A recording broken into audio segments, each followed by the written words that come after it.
So since the announced closure of Monolith, the team behind the Middle-earth Shadow games, I've been kind of just melancholy. I've gone back and I've booted these games up because I've wanted to see, like, is this just rose-tinted glasses? Am I remembering them for what I wanted them to be, or were they actually really, really good? And also, like, how was the Nemesis system? Was it really the masterpiece, amazing, innovative system that I thought it was? Or again, is it just rose-tinted glasses? And I think the truth of the matter is kind of in the middle. There are aspects of the Nemesis system that are, of course, stunning and brilliant, but then there's also parts of how they implemented it last time in Shadow of War, which I do think people have largely forgotten, which is primarily the fact that they used it to try and milk gamers absolutely dry in one of the most egregious over-monetizations of a game in recent memory, frankly, in the last decade. And I think it's important that looking back, we remember all of those key aspects of the Nemesis system's story. And then as we look forward to what the future might hold for the system, it can also inform how we might realistically see it implemented. Some people have been like total doom and gloom where they're like, we're never going to see anything with the Nemesis system again. It's going to be locked away in a vault. And that may be true, but I actually think that there's a pretty strong possibility we see something using it, but it's probably not what you want. So it's sort of good news, but also like bad news. In other words, it's news in the gaming industry. So in this video, I'm going to break down, oh, look at this.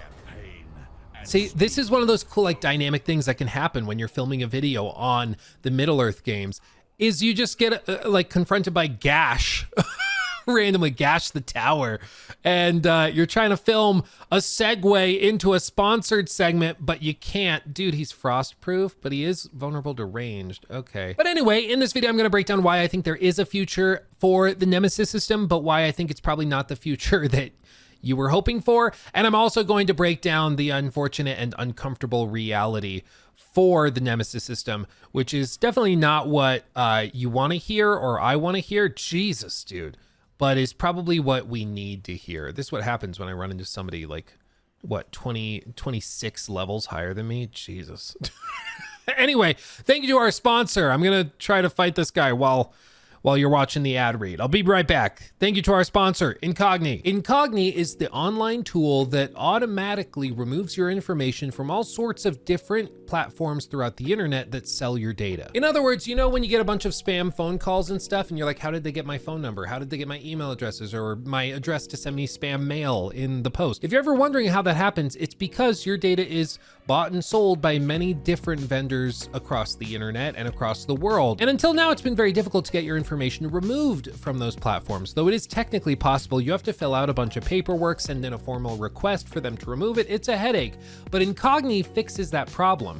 What they do is you sign up for an account, you put your information into their platform, and then they automatically go through and file removal requests automatically from all of the major vendors of information throughout the internet and on various platforms around the world. And as a result, your information just gets stripped from all of those databases. Furthermore, they can follow up with inconsistent or even resistant platforms that don't tend to respond to takedown requests very quickly. So they can send follow-up takedown requests. They can send follow-up emails automatically without you having to deal with it at all. And as you can see, based on an average time of filling out the paperwork, I've already saved close to 375 hours that I would have had to normally spend filling out the paperwork manually, that this just does automatically. I sign up for the account and then it handles all of the headache for me. As you can see, I've been using them since August, and since then they've sent over 560 takedown requests, followed up on close to 500 of them, and actually gotten them completed. I can't recommend them enough. I'm not joking when I say I used to get a bunch of spam calls. I think some old person had my phone number before and was on every single like phishing list and every single spam phone call list ever. But since signing up for Incogni, it's all ended. They got my name taken off of all of those lists and I love it. So I can't recommend them enough. If you're interested, check them out at the links below. Not to mention, if you use my code at checkout, you get 60% off of an annual plan. So check it out, links below. Okay, we're back. I have made no real progress, and I'm gonna try to stealth attack him, but I don't know if he's vulnerable to this. Oh, he is. Okay, but it does like no damage at all. Okay, this might not be written in the stars. Frankly, oh well, bummer. I'll just lure him over to some barrels. Anyway, the point of this video is to break down the Nemesis system and what is fact and fiction, and also what the future holds for it, because it's, I don't think what many people probably are braced for or expecting, and it's also not as bad as some people are making it out to be, I think. So that's what we're gonna do here. Bada boom! Big boom boom, love it. And then we get him over to the big barrel over here. Okay, okay, oh, skadoosh. Oh, he didn't even care about that. Dude, and he doesn't even care about the finishers. There's no way I can do this. Now, this is, before we get into all like the meat and potatoes of this, one of my biggest frustrations in Middle-earth Shadow of War is that even if you grind this out for like 20 minutes, 30 minutes trying to get a finisher on this guy, he's immune to executions too, Jesus, dude. Even if I do this, I still will not be able to recruit him. Even though I put in the work and I very carefully fought through him and overcame the challenge, instead of just getting to recruit him as like a really high level orc companion or I guess rival or whatever, I instead will have to go and level him down, and then I'll get the chance to recruit him after I do that a few times probably. And it's just frustrating because it's like, I run into this guy, it's a cool encounter, but I don't even really think I can justify the trouble to finish him, you know? But anyway, that's beside the point. Let's just get into the meat and potatoes of this and leave Ghash to do his business. The Nemesis system is cool.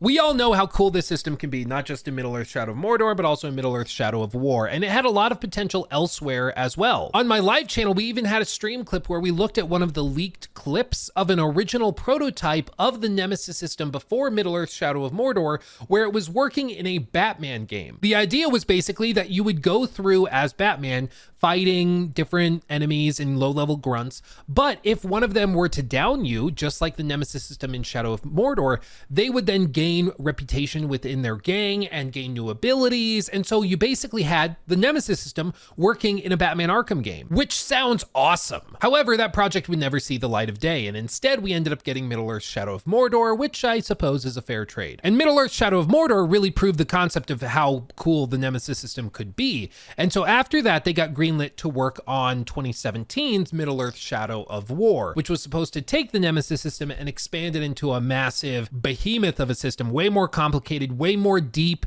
and having way more moving parts with all sorts of different perks and things that weren't in the first game for each of the orcs as they level their way up and become your rivals. And because each of them can be assigned to different fortresses, either fighting for you or against you, you ended up with a system that was way more deep and complex than the one in the first game. However, because we're talking about Warner Brothers in 2017, they naturally wanted to try and monetize the ever-living crap out of it. And as a result, they crammed Middle-earth Shadow of War full of loot boxes, and they designed the endgame grind around you needing to spend money to bypass 40, 50, 60, 70, 80 hours of grind to get to the actual ending credits. But when I've told people about this, they don't believe me, because if you played the game at any point after May of 2018, which is when they stripped all the loot boxes out, you experience the game as it is today, which is just a pretty straightforward Middle-earth game with sort of a weirdly hollow end game, but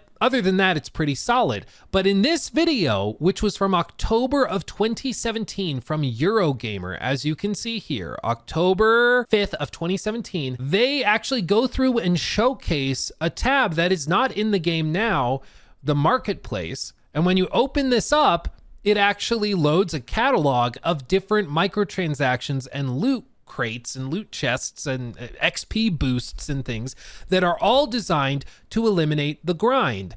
And this is why, like, these types of gameplay affecting things do matter in single player games as well. I know some people are like, no, it only matters if you're doing pay to win stuff in a multiplayer game. No, it also matters in single player, because if you balance the game in a way where you're pushing people into spending this real world money on these things, it creates this bizarre dual class citizenship kind of thing where the people that can afford it to spend money on these microtransactions can skip the grind, can just play the game and have a good time without having to grind mindless tedium, for hours and hours and hours. But if you just want to buy the game as it is and play through it without spending extra money, you will have a worse experience filled with way more mindless grind. That means your experience will be worse compared to the person who had money to throw at it. This is why I don't like XP boosts in Assassin's Creed games. I don't like it in a game like this. I just don't think you should have gameplay affecting stuff that's sold separately. I don't like it, and that's my stance. In the case of Middle-earth Shadow of War, though, it was so egregious that they would end up eventually stripping out because the complaints were so severe. And it also monetized the Nemesis system in a way that, frankly, defeated the purpose of it. What made the Nemesis system so amazing back in 2014 with Middle-earth Shadow of Mordor was that every orc, every sort of enemy that you would have in the roster, by the end of the game, you were probably familiar with and you probably had an interaction with. And this made every encounter against one of these chieftains or high-level orcs really impactful and significant because you remembered them from previous encounters. They remembered you from previous encounters. Maybe they killed you once or twice and they have dialogue reflecting that. It made it way more interesting because everybody in the roster was authentic and was part of your story. But the way that they monetized the Nemesis system made it so that you could just skip all that, and instead of having an encounter with orcs that gain levels and grow with you and your player strength, they instead just sold them to you. So if you wanted to spend money to skip all that grind, you would just have a roster basically filled with orcs that you didn't know, that you weren't familiar with. And as a result, it just kind of hollowed out the entire game and made it feel really shallow and soulless. And in my opinion, it really robbed the game of any sense of like creative integrity or dynamics integrity, if that's a term. Just the gameplay systems that made this game and this franchise so great and unique and special had been sold out. And thankfully, they would eventually strip it back out and return it to what it frankly should have been at launch. But I think it's important to remember this because a lot of people are looking through rose-tinted glasses at the history of the Nemesis system and forgetting that they used it as a cash cow the last time they had a chance to. But okay, in the timeline now, we are in the middle of 2018. After Shadow of War launched, the team over at Monolith started working on a new game that was in a new IP that was supposed to basically take the Nemesis system but break it down into component parts to tell dynamic stories. Funnily enough, Jason Schreier actually just yesterday, I think, went on Kind of Funny Games and talked to them for like just under an hour about all of this, because he's the one that broke the news that they were shutting down Monolith. And so he reveals a couple of extra little tidbits about the process and everything that went down behind the scenes. It's an interesting listen if you have the time. But broad strokes, basically, after Shadow of War, they started working on this new IP game. The head of Warner Brothers Games was a guy named David Haddad, and he was at the helm pretty much from right before Batman Arkham Knight all the way through like a week ago, and he has just single-handedly destroyed their entire games portfolio. He had one surprise hit with Hogwarts Legacy, but everything else he did was just a disaster. And in this interview, Jason breaks down how the biggest problem was this sort of non-committal, bizarre, like middle ground thing that David Haddad would do within Warner Brothers executive suite, where he wouldn't say yes or no to certain projects or ideas. And instead he would do what they call a Hollywood no, which is when they go, oh yeah, I love the idea. I love what you're doing with that new IP. I love what you guys are doing, this Nemesis system in a narrative. That's super cool. But then they would just never call you again. They were actually saying no, but it sounded like a yes. As a result, the team over at Monolith spent years working, about 3 years, working on this new IP, this new game, and they tried to put some big IP into it because that's what Warner Brothers wanted, was for a big IP to be the centerpiece of their game, and it just never really collected. And then after that, they decided to shut it down, reboot their whole team into a new project, which was going to be the Wonder Woman game, at which point the entire leadership group at the company left. So as you can see, Jason said in this post to Blue Blue Sky. This was the leadership group at Monolith on the Middle-earth games. Every single one of these people left in 2021 after Warner canceled their game. Mo started a new studio with EA. That's the team that's working on the Black Panther game, Cliffhanger Games. Monolith then began working on Wonder Woman, but it simultaneously had to rebuild its entire leadership team because every single one of these people left. And I hate to break it to you, it's really hard to steer a ship, for example, when every single captain, second in command, lieutenant, officer, all of them leave. And then it's left up to the passengers to figure out how the hell to drive this ship and get it where it needs to go. That's basically what happened at Monolith. But I think this is why it's also really crucial to point this out, because when people think of Monolith, they think of 2014 Monolith. That's kind of what they have in their head. Every single one of the senior people that made 2014 Monolith what it was left in 2021. So the team that we're thinking of wasn't even there when they started working on the Wonder Woman game. All of them had such little confidence in that project that they bailed. But even without their leadership, they continued working on a new game, this Wonder Woman game. And they wanted to use the Nemesis system, but at the same time, they were playing around with the idea of switching from their own internal engine and tool set into Unreal Engine. And then eventually it seems like they decided to go back and just work in their own proprietary tech. That's after they spent a lot of time trying to get the Nemesis system rebuilt in Unreal Engine, and apparently that just didn't work. It just wasn't effective, in large part because the people that designed the Nemesis system and coded it initially had left the company, so nobody really knew how it worked without going line by line through the code. So the whole thing was a mess, and they wasted a lot of time. But as you can see here, Jason is about to describe what they tried to reinvent the Nemesis system into. Take it away. But I will say the main thing that was rebooted, from my understanding, is that the Nemesis system, they had been playing around with this idea originally that Wonder Woman would have a Nemesis system where like you befriend people and then it's like the Nemesis system in reverse, where like they become your allies, and they were playing around with how to make that work, which is like very in theme with Wonder Woman and so on. And yes, initially this sounds like really dumb. Oh, we're going to take the Nemesis system and turn it into a friendship simulator thing. And I grant you, it sounds really stupid.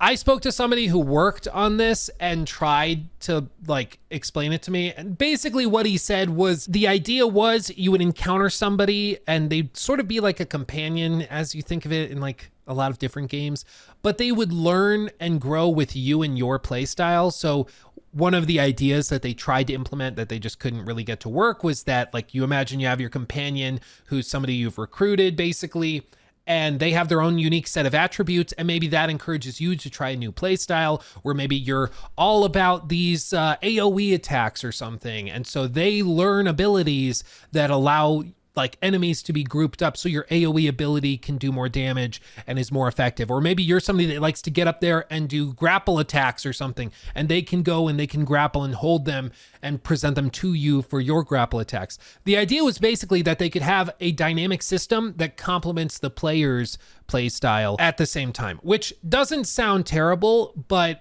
to me, at least, it sounds like a lot of other RPGs, for example, with companions where you can either control them yourself or where you can give them different equipment and things to complement your playstyle. Basically, this would just remove that step of work from the player so you don't have to customize it yourself, and instead the computer game just kind of does it for you. So the initial pitch doesn't sound terrible, but I think in practice, it would just turn into sort of a weirdly hollow companion RPG system, and that's about it. So they couldn't get it working. They ended up walking away from it, and they were going to do more of a generic action adventure game with the Wonder Woman game, but it sounds like everybody within the studio knew the Wonder Woman game was probably going to get canceled. Based on what Jason Schreier says in this interview, it sounds like nobody at the studio really thought the whole studio would be shut down. That came as a total surprise. But it sounds like a lot of people kind of expected the Wonder Woman game to get canceled and were hoping that maybe they'd get another project greenlit that they were more passionate about, perhaps. But at the end of the day, if you look at the whole situation, in the words of Jason Schreier, as a sociopathic executive, you can kind of start to understand why they would arrive at the conclusion that Monolith needs to just be shut down. It had been 7 years going on 8 years since their last release. They have nothing to show for it. The Wonder Woman game isn't really coming together the way they were hoping, and as a result, it probably did need to be canceled, and they would have to start on something new, in which case you just wasted 8 years, you have nothing for it, and you've wasted hundreds of millions of dollars on nonsense. And at what point, like, is the studio even worth investing in if all the executives and people and directors that made it what it was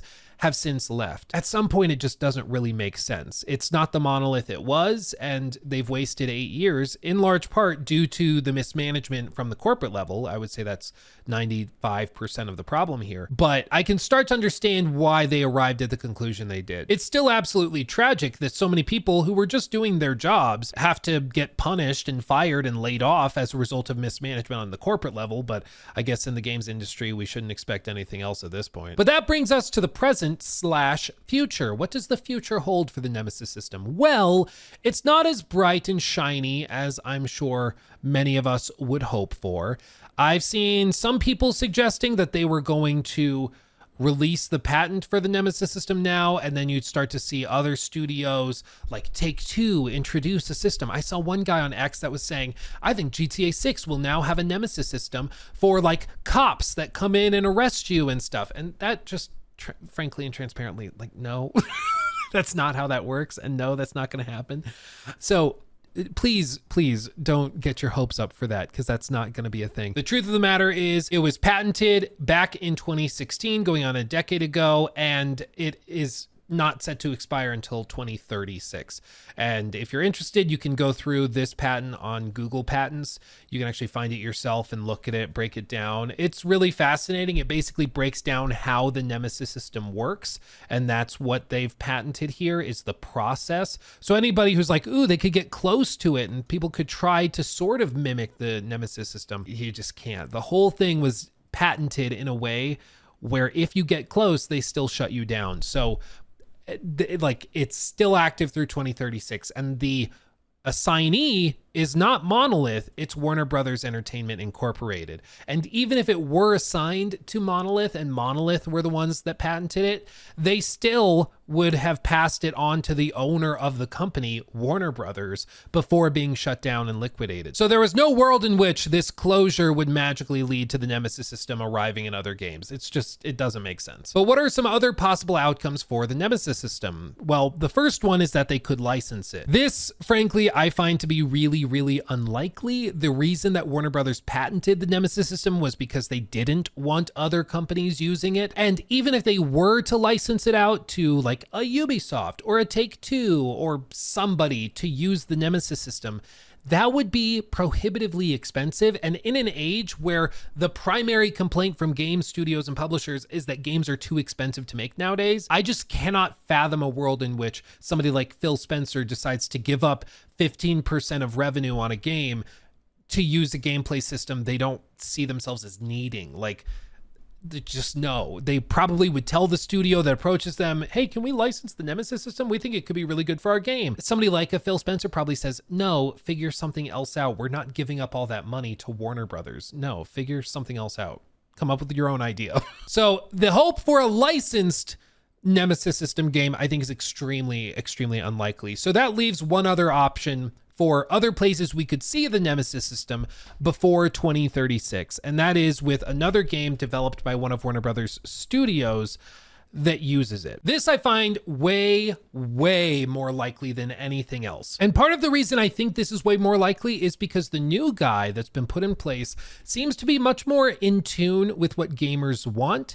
And he also knows what Warner Brothers has previously had. And that's important because if you remember back to 2017, they were so confident in the Nemesis system, they thought that they could monetize the ever-living hell out of it. And they also know that the primary reason people are pissed about Monolith's closure is because this means we won't get another Nemesis system game, at least nowhere near in the near future. And as a result, I think that this could combine into a situation where the new guy that's in charge is looking at a marketplace that wants what he has to sell, and he knows that he can sell it for a lot. But I'll let Jason Schreier in this interview explain the new guy that's heading up Warner Brothers Games and what he kind of thinks his deal is. So in his place is this guy named JB Perret, who is the head of games and streaming. And he, I think he's going to kind of slow down the search for a successor to be like the new president of WB Games. And I think he's going to take over and step in. And this is part of him being like, we need to return to profitability after an awful year. We're making these cuts. We're canceling this game. We're going to try to get refocus on all this other stuff. And from a kind of I've talked to him once. I talked to Perret a few weeks ago. He strikes me as a smart guy, as a guy who knows what he's talking about. He talked a little bit when I was talking to him about like how game development is a non-linear process, and he's understood that and he understands that. And I was like, holy shit, like you're saying something that like most studio heads, like it took them 20 years to realize if they realized it at all. And you've been doing this for a year. And hold on, from what I've time heard out. from people. I love how smart you are, and I love how smart we are. But so many people listen, what is a non-linear process when it comes to games? What does that actually just mean? like meaning that like you would think that it's kind of like, I don't know, like writing a book or writing a script, or you just kind of like do things in order and they happen and you can kind of like holistically look at them, as opposed to game development where you might have fits and starts. You might work on features only to find that they're not actually fun and you have to like completely throw them out and they completely change how things work. Or like you build a level and then the combat system changes and so you have to redesign your entire level to account for the new combat system, that sort of stuff, where it's just all constantly changing all the time. Anyway, this guy JB who took over, he came in, made this fucking shitty, awful call to like cut a bunch of jobs, which is part of his like mandate to restore profitability, yada yada yada. But I do think there's like a little bit of ray of hope. I mean, I guess we'll see how he does taking over the role now. I've heard good things from people around him. People say he like asks the right questions. People are certainly higher on him than they were on Haddad. I think a lot of people all across the org, studio heads all across WB, are not exactly crying to see Haddad go, to see a regime change there. I think there was a lot of frustration towards him. And I do think there's like a vision of the future for W Games that looks pretty good. It just might take a few years before we actually get there. And this, I think, makes sense that you have somebody now, this Perret guy, who is stepping into the leadership position because Haddad is now gone, and he's getting to rework the whole organization into something he thinks can work. He seemingly understands game development much more than Haddad ever did. He is asking the right questions according to developers and people in studio leadership positions. And he's coming in and looking for a way to return the Warner Brothers games portfolio and infrastructure into what it was, frankly, when Haddad took over, which was like late 2014, 2015 era Warner Brothers, where they were killing it. I mean, they had the Batman Arkham games. They were just on it. They had, of course, Middle-earth: Shadow of Mordor that just came out and was blowing everybody's minds. And then ever since Haddad took over, it's been a disaster. But he's hoping to get back to where they were before. And that means looking at their strengths and giving those teams the necessary resources to see that through. For example, Jason has also recently reported that Rocksteady is beginning work on their pitch for a new Batman game. Perhaps that new Batman game gets the Nemesis system integrated in the way that it was originally ideated back in the early 2010s, when they were initially coming up with the idea of the Nemesis system before they pivoted into a Lord of the Rings game. I mean, I'm just saying, Warner Brothers executives, hello, I'm just saying, if you announce a Batman game that has the Nemesis system in it, even if it's like a more simplified version like we got in Middle-earth: Shadow of Mordor, that will do gangbusters. I'm just telling you, that prints money, okay?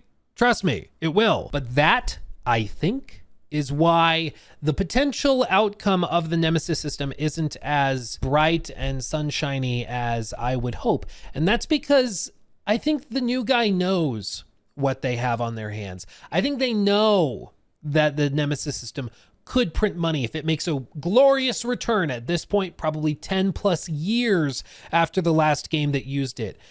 And if they have that opportunity, I could see an integration of the Nemesis system that maybe pushes the monetization boundary once more. And while it would be great to see the old friend that is the Nemesis system, I do not have a lot of confidence in Warner Brothers' ability to resist over monetizing something. Yes, we can look at something like Hogwarts Legacy and marvel at the fact it doesn't have loot boxes, but at the same time, you have to look at their other more contemporary releases such as Suicide Squad Kill the Justice League, Multiverses, and Harry Potter Quidditch Champions. Those games were all built around live service operations and heavy monetization, and of course didn't work out.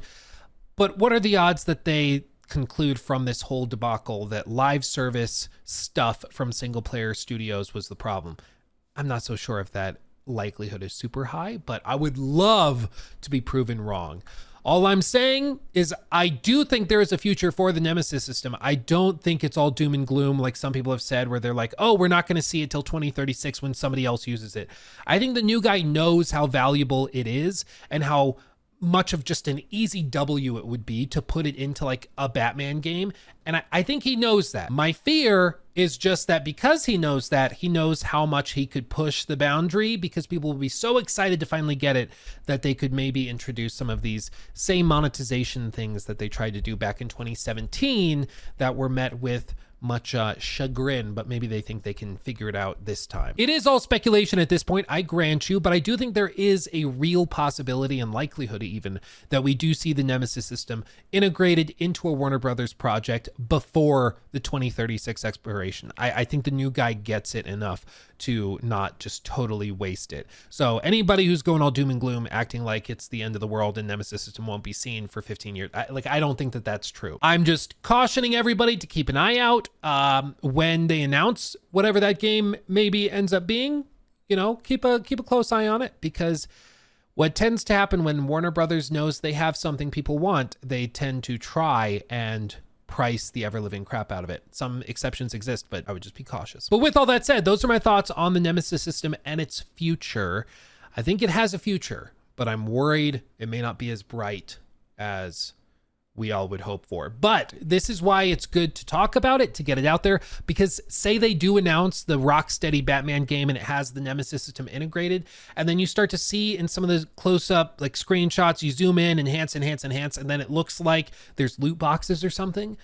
That's when we can step up and throw a fit, a good old gamer fit. And if we do that, perhaps they get flashbacks of that drama and that backlash and Suicide Squad, and they strip it out and try to be more reasonable with it. When gamers make it clear they're not happy with something, these companies tend to eventually listen and learn from their mistakes. Sometimes it's too late, like with Suicide Squad. But with other games like Middle-earth, Shadow of War, sometimes they surprise you and they strip out the bad stuff before it's too late and before the studio is shut down, which is always a nice thing to see. So we'll keep an eye on it, but I think that's my expectation at this point. But what do you think of all of this Nemesis system stuff? Do you think we see it again, or do you think that they're just going to can it through 2036 and the next time we see it is like 2040 in Fallout 5 or something? Who knows?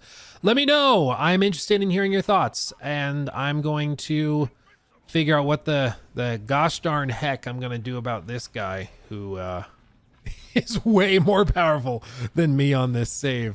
This is like my Game Pass save, and so he's only, level 38. Man, this guy is gonna destroy me. He can one-shot me. Watch this. One-shot me. Oh, you're close. One-shot me. See, one shot. I'm gonna let myself die, and then I want to see what happens with the Nemesis system, where this guy ends up. Okay, let's see. Man, he's really drawing this out. Jesus. That was a lot. More pain than you ever will. Looks like it, dude. It's embedded in your skull. Let's see what happened.